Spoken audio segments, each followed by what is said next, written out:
네, 사실 어떤 주식에 물려 있을 때 대응할 수 있는 건 사실 세 가지밖에 없거든요.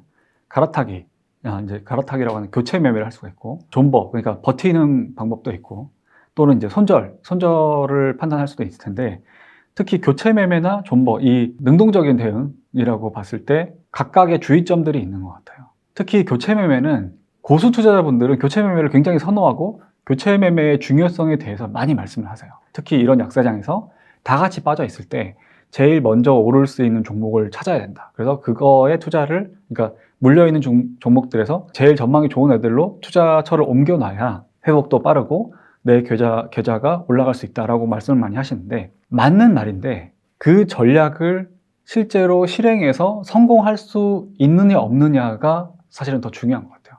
특히 2020년 이후에 투자를 시작하신, 그러니까 투자 경력이 길지 않은 분들이라고 하면은 교체 매매를 한다고 하더라도 제가 볼 때 확률은 반반 이상이 될 수가 없을 것 같아요. 그래서 괜히 교체 매매를 한다고 손실폭이 커졌던 것들을 팔아서 손실을 확정하고 다른 쪽으로 옮겨 탔는데, 알고 보니까 내가 이제 다 팔아버린 그 종목이 마지막 바닥이어서 엄청나게 상승한 경우도 있고, 저도 그런 일을 많이 겪었거든요. 또는 옮겨 탄 종목이 그때가 당시가 고점이어가지고 내가 하방에 환승을 하는 그런 이제 두 번 죽는 케이스를 겪는 분들도 많이 봤어요. 그래서 그런 것들을 피하려면 교체 매매에서는 제가 봤을 때 몇 가지 조건이 있는데, 교체 매매를 하려면은 최소 한 10개 이상의 교체 매매를 할 만한 후보 종목들에 대한 분석이 끝나 있어야 되는 것 같아요. 최소 10개라고 했습니다. 그 정도는 봐야지 제가 편견에 사로잡히지 않고 그릇된 교체 매매를 막을 수 있는 것 같아요. 그 공부라고 하면은 그 기업에 대한 업황도 조사가 끝나야 되고, 밸류에이션도 해야 되고, 투자 아이디어도 세워놓는, 그리고 엑시트 플랜까지 만들어져 있는 후보군이 최소 10개 이상. 그 정도는 됐을 때 교체 매매를 고려해야 한다고 보고요. 그 외에 계좌의 어떤 리스크 매니지먼트 측면에서 내가 지금 보유하고 있는 포트폴리오 전략이 너무 위험하게 느껴지기 때문에 좀 분산을 해야 된다. 그래서 교체 매매를 고려해야 하는 상황도 있긴 있는 것 같아요. 가령 내가 특정 종목에 너무 몰빵되어 있다, 너무 집중 투자되어 있다, 그러면 그 아이디어가 맞으면 크게 벌 수도 있지만 만약에 잘못됐을 때 돌이키기 힘든 굉장히 큰 손실을 입을 수도 있잖아요. 그렇다고 했을 때 그런 위험도를 좀 분산해 주기 위해서 내가 너무 집중되어 있는 종목이 있다고 하면은 일부를 교체 매매해서 포트폴리오의 분산을 좀 해줘야 된다, 그런 경우가 있을 수 있을 거고, 또는 처음에 어떤 종목에 대해서 나름대로 좋다고 보고 들어갔는데 공부를 하면 할수록 앞으로의 업황이 안 좋아 보이는 거예요. 그래서 당장 장이 회복해도 얘는 늦게 회복할 것 같아, 앞으로가 그렇게 좋아 보이지 않아, 그런 경우가 있을 수 있잖아요. 또는 그 종목이 재무적으로 불안한 경우가 있어요. 특히 요즘처럼 어떤 부채 리스크 이런 것들이 막 터지고 여기에 대해서 금융 리스크라고 생각하면서 좀 큰 우려가 나오는 그런 시기면 더더욱 조심할 필요가 있겠죠. 예를 들어서 적자가 누적되고 있는, 2, 3년씩 적자가 되고 있는 그런 기업이다.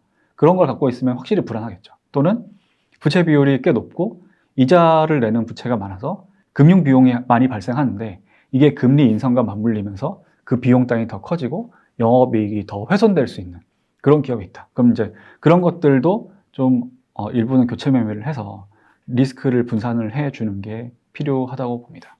그래서 교체 매매를 봤을 때는 그런 어떤 교체 매매에 선결하는 조건들을 보는 게 필요할 것 같고요. 존버라고 하면 버티기라고 하는 게, 저는 개인적으로는 버티기를 통해서 큰 수익을 낸 적이 꽤 많았어요. 버텼을 때 어떤 결과가 나오는지를 봤을 때 내가 최초에 들어간 투자 아이디어가 틀리지 않았다, 그리고 시간이 지나서 그 투자 아이디어가 발현되면서 반전이 되는 주가 상승을 불어일으켰다 라는 시나리오로 간다고 하면은 어찌됐든 내가 손실인 구간에서 최대한 많이 사면 살수록 좋거든요. 그래서 투자금이 더 커지고 보유 물량이 커졌을 때 그 종목의 수익이 나는 과정에서 총 수익금도 커질 수가 있기 때문에 버티기를 해서 돈을 번다는 게 그런 원리로 이루어진다는 걸 먼저 확인을 하면 좋을 것 같고요. 그리고 요즘 같은, 최근엔 좀 좋아지긴 했지만 9월 말만 해도 지금 분위기가 정말 안 좋았단 말이죠.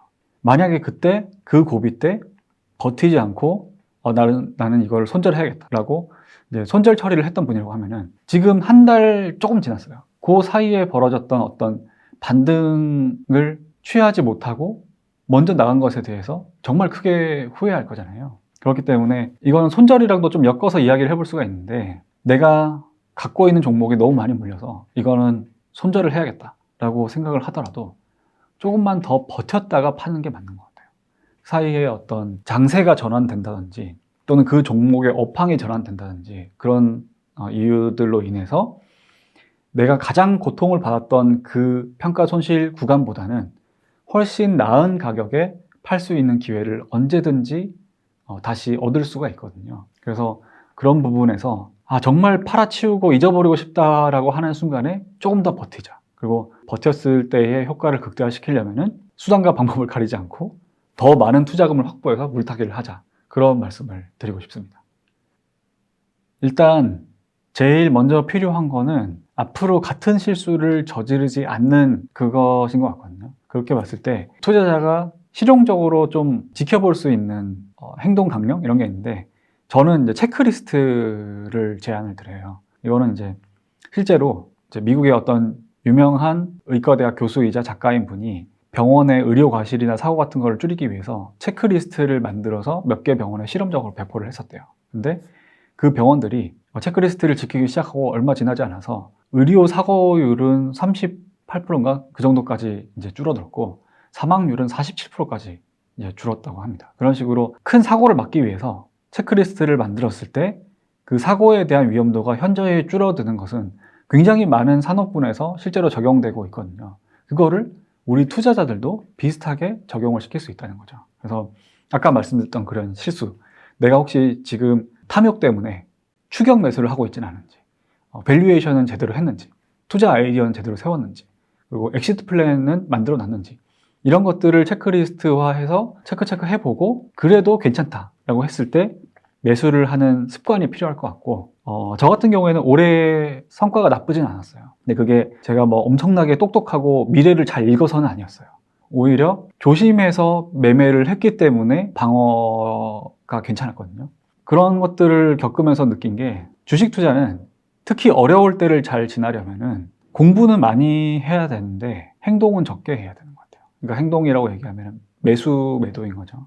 그래서 최대한 많이 공부해서 많은 기업을 알고 있되 내가 어떤 실제로 액션에 옮기는, 베팅에 옮기는 순간은 최소화하는, 진짜 남들이 다 힘들다고 하고 막 반대매매 터지고 그런 경우에만 용단 있게 행동할 수 있는 어떤 그런 적게 행동하는 투자자, 그렇게 되는 게 앞으로 같은 실수를 저지르지 않고 더 계좌를 잘 방어하면서 좋은 시절에 왔을 때 더 큰 수익을 노릴 수 있는 그런 더 나은 투자자가 되는 길이 아닐까라고 생각을 합니다.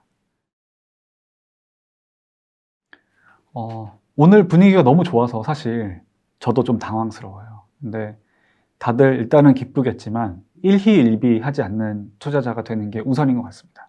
그렇다고 해서 뭐 지금 반등이 뭐 데드캣 바운스고 금방 또 나쁜 길로 갈 것이고 그렇게 생각할 필요는 없다고 봐요.